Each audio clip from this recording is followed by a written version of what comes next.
Bonjour. Ceux d'entre vous qui pratiquent ce beau métier de la vente percuteront très vite. Il y a une dualité tenace chez beaucoup de commerciaux entre le cœur et la raison.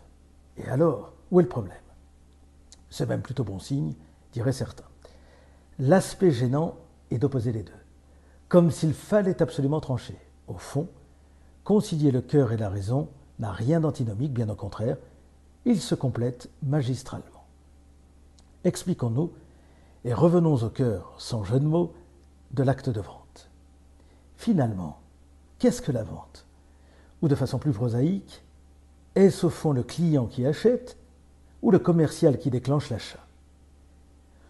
Beaucoup diront peu importe, l'essentiel est la finalité. C'est pourtant une question cruciale. Au risque d'être provocateur, la plupart des commerciaux ne font que répondre aux besoins et à l'envie du client d'acheter. Quels sont ceux qui réellement déclenchent la vente? Quelques-uns.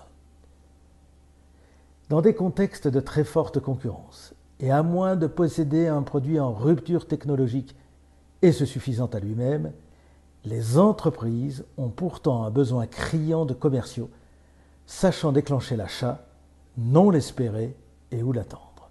Et me semble-t-il, le contexte économique est plutôt rude ces temps.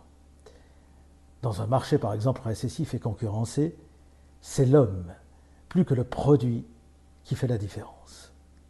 D'où le besoin de cette double compétence, cœur et raison, sans que l'une se fasse au détriment de l'autre. Soyons honnêtes, il est beaucoup plus simple d'axer son travail de commercial sur le cœur, c'est-à-dire de développer sympathie et empathie, que de développer son approche commerciale sur la raison, c'est-à-dire amener le client à la signature, seule raison de notre présence avec un client, enjeu crucial s'il en est. J'avance que trop souvent, nous l'oublions, de peur de nuire à la relation. Sacré dilemme donc, que le cœur et la raison pour beaucoup d'entre nous. Certains ont tranché, soit par nature, soit de guerre lasse. Être sympa facilite la vie et ouvre les portes, en plaçant le cœur au paroxysme de la réussite. C'est semble-t-il le cas de l'exemple vécu il y a peu. Au hasard d'une sollicitation d'une marque automobile par Internet, on me propose d'essayer une bien belle voiture, et c'est ainsi que je rentre en contact avec le vendeur local, lequel m'accueille, je peux le dire, courtoisement et même chaleureusement. Lorsque nous sommes accueillis de cette façon, nous en sommes tout ébaudis. C'est l'inverse qui devrait nous surprendre, observation que nous nous faisons tous de plus en plus fréquemment.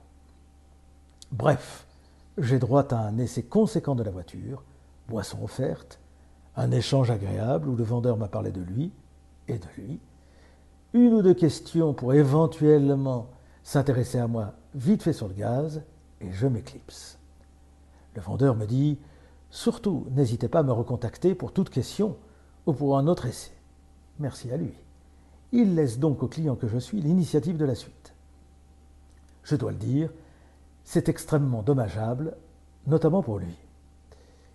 Voilà typiquement le genre de vendeur dont la devise est être sympa et trop insistant, créer de la sympathie et mettre le client en confiance. Il travaille avec le cœur, et ça fonctionne, comme il me l'a témoigné. J'ai bien vendu ces 2 dernières semaines, je ne sais pas trop pourquoi. Il y a pléthore d'exemples de signatures de contrats rendus possibles par cette relation humaine positive créée par le vendeur.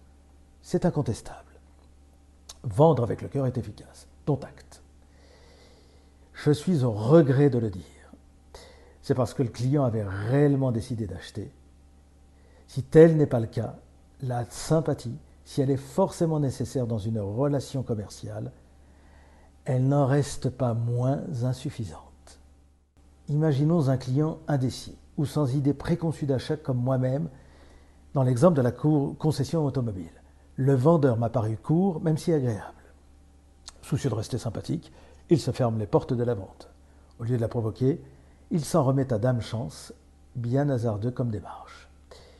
Pour être observateur, j'espère averti, de l'impérieuse nécessité pour les entreprises de s'adapter sans cesse à un monde économique mouvant et complexe, elles s'orientent de plus en plus vers la recherche de commerciaux possédant cette double compétence.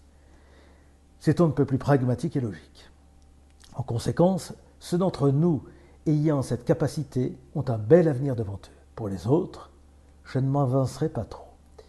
Pour les jeunes générations, il est urgent de prendre conscience et de travailler dans ce sens. Comme j'ai entrepris d'aborder un sujet dense, celui de l'acte de vente, je propose de le traiter en plusieurs séquences. Aussi, la semaine prochaine, je traiterai d'une phase maîtresse et pas moins paradoxale de la vente, apprendre à la boucler, pour conclure sur la façon de pousser le client à acheter. Je sais, je prends des risques. Vous retrouverez cette vidéo sur ma chaîne YouTube et sur le site MC2F et MC2F Pharma. Je vous invite à réagir et commenter. Portez-vous bien.